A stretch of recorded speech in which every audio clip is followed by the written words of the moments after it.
When I asked her to chip in for groceries since we lived together, my girlfriend laughed. She said, "Be a man. That's your responsibility, not mine."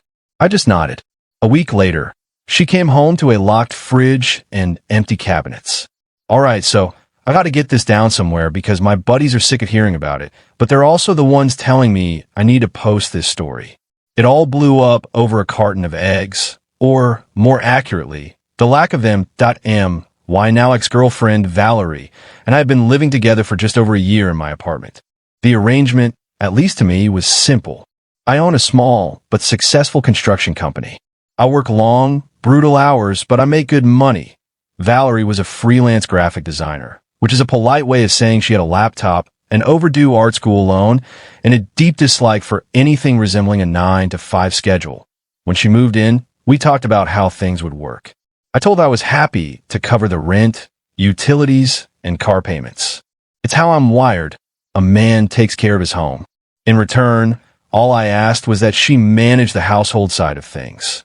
Keep the place clean, make sure there was food in the house, just be a partner. She agreed.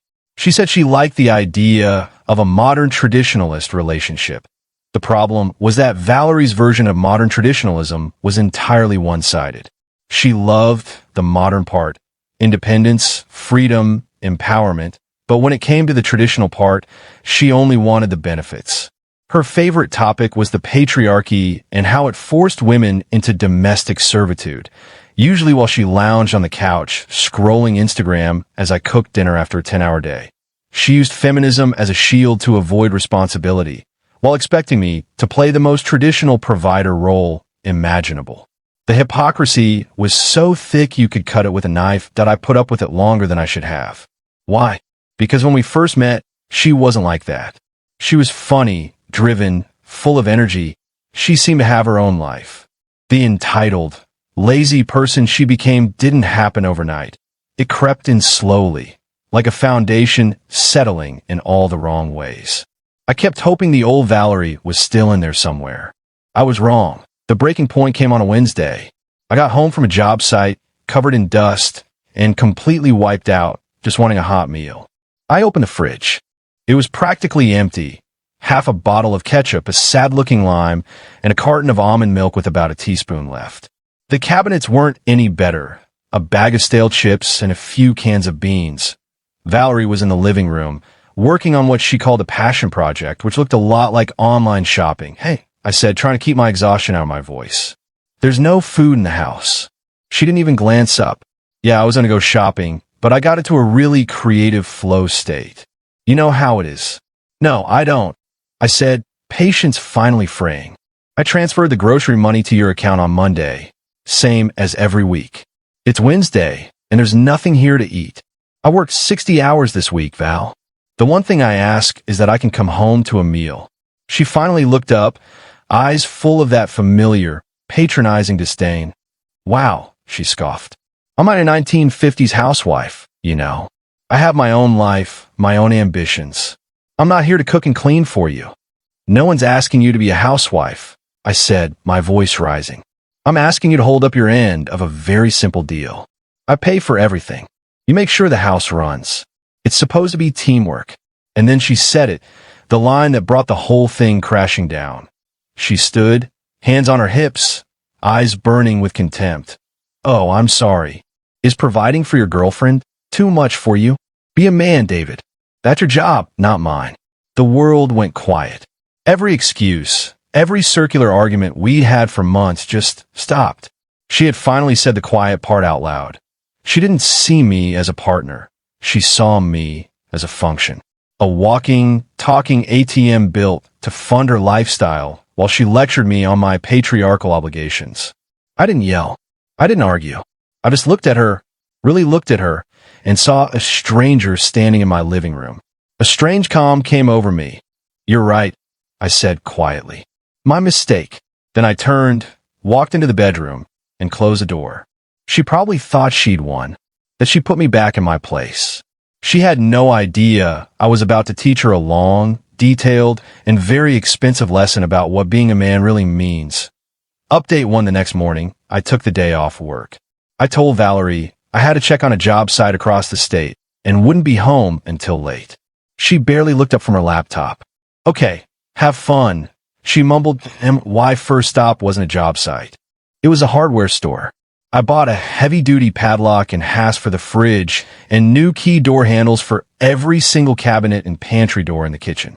The total came to about $200. Money well spent. My second stop was the grocery store. And I went all out. Thick-cut ribeye steaks, fresh salmon, organic vegetables, aged cheese, craft beer, and a bottle of 25-year-old single malt scotch I'd been saving for a special occasion. I filled 2 shopping carts until they were overflowing. I spent over $1,000 on the best food money could buy. Back at the apartment, I got to work. It took me less than an hour to install the new hardware. The fridge now had a thick steel hasp drilled into the side, secured with a heavy padlock. Every cabinet, from the ones holding the plates and glasses to the pantry full of dry goods, had shiny new locking knobs. The only person with the keys was me. Then I stocked everything. The fridge and cabinets were overflowing. It looked like a gourmet market, a paradise of beautiful, delicious, and completely inaccessible food. When I finished, I sat at the kitchen table and drafted a document. It was a detailed budget, every single expense that kept our life running. Rent, utilities, car payments, insurance, groceries, streaming subscriptions. All of IT, the bottom. I added up the total monthly cost of the lifestyle she took for granted. Next to that number, I wrote her monthly contribution, $0.00. I left the budget on the table, pocketed my new set of keys, and left out. I spent the rest of the day in my workshop, actually getting work done, feeling lighter and clearer than I had in years. When I came home around 8 that night, the scene was exactly what I expected. Valerie was standing in the middle of the kitchen, her face twisted with pure, unfiltered fury. Beside her were her 2 best friends, Chloe and Jessica, a pair of equally entitled, equally useless spectators, staring at the locked cabinets like they'd just witnessed a crime. What is this? Valerie shrieked the moment I walked in. What did you do to my kitchen? My kitchen, I corrected calmly, setting my work bag down. And I just secured my assets. You put a padlock on the refrigerator, she screamed, her voice climbing to a pitch I didn't even know humans could reach. This is insane. This is abusive. I walked over to the table and picked up the paper I'd left there. This, I said, holding it up, is a budget. It's a breakdown of what it costs to run this household. I gestured toward the locked cabinets. And this is what the person who pays for all of it gets to eat. Then I pulled out my keys, unlocked the pantry, and took out a box of pasta and a jar of imported marinara. I opened the fridge, grabbed a pack of ground sirloin, and started setting up dinner. To Valerie's voice cracked with anger and disbelief. But what am I supposed to eat? I looked at her, then at her 2 friends who were staring at me like I'd just grown a second head. I smiled politely, almost kindly. Yesterday, you gave me a very clear job description, I said. You told me it was my job to be a man and provide. You're right. My job is to provide for myself. And your job, as a strong, independent, modern woman who's not a 1950s housewife, is to provide for yourself. So, I suggest you get to work. Then I turned my back on them and started cooking dinner. The sound of their sputtering, incoherent outrage was, frankly, the most satisfying seasoning I could have asked for. Update to the domestic war that followed was something to behold. After an hour of furious screaming and a failed attempt to pick the fridge padlock with a bobby pin, Valerie and her 2 generals retreated to the living room to plot their next move. Their brilliant strategy? A full-scale social media smear campaign. Valerie posted a tear-filled Instagram story complete with a dramatic black and white photo of the padlocked fridge. The caption told the world about her financially abusive, controlling boyfriend who was literally trying to starve her. Chloe and Jessica immediately shared it, adding their own commentary about my toxic masculinity and fragile male ego. They thought they could shame me into submission. They thought their army of online followers would rise up and destroy my reputation. They had fundamentally misunderstood the kind of man they were dealing with. I didn't have thousands of followers. I had a few hundred, mostly guys from the trades, clients, and family. Not exactly the crowd to be swayed by a tearful Instagram story. While they were fighting their war online, I was fighting mine in the real world. The next morning, while Valerie was still asleep, I made my next move. I took her car keys. Her trendy little SUV was leased in my name, of course. Like everything else in her life, I was the one holding it up. She was just the authorized driver that I drove the car to a secure storage facility I own on the other side of town and parked it inside an empty unit.